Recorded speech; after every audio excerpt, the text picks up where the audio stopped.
written in honor of my son, who was born with a severe hearing loss, which legally he's considered deaf. And I wrote it years ago. My son is now 37, 38, 37 or 38. And I wrote it when he was about 10 years old. And it took me a while to find the perfect publisher, which my publishing company is here today. She is here today. All right. And I published it last year. This is going to be the first book of a series, a book of just events that he went through in my mind when he was midstreamed into the regular public school at the age of around 7. I always feared that because he was the only deaf child in the school, that he would be afraid to meet friends and mingle, and there would be kids that would be staring at him, thinking that he was different. So I've always raised him to let him know that he's no different than anyone else.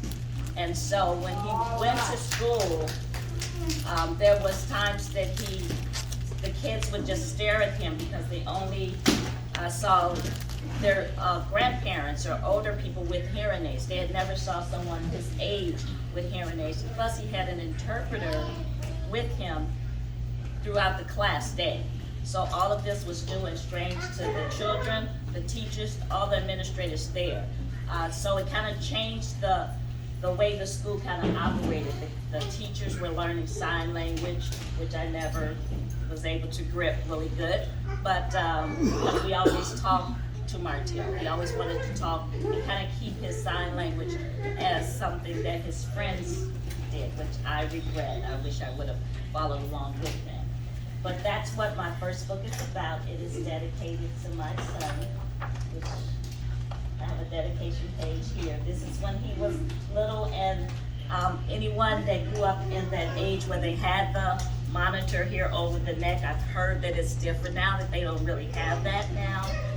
But that's his picture when he was wearing that. So it just goes through trouble, goes through situations that he went through. And what I did, I had him think of a thing, something that he can do to bring the attention off of his hearing aids in the classroom to make friends. So in the story, it shows how Martell came to school with some bunny ears on, just to get the attention off of them, so they would say, why are you wearing those, hearing aids? So he meets a kid that wears glasses, and his mother always told him, just think of it like, my glasses helps me see, like your hearing aids help you hear, which make you no different than me. So it's a phrase that he kept with him, and he used it along to make friends. And that's really what the book is about. They became friends.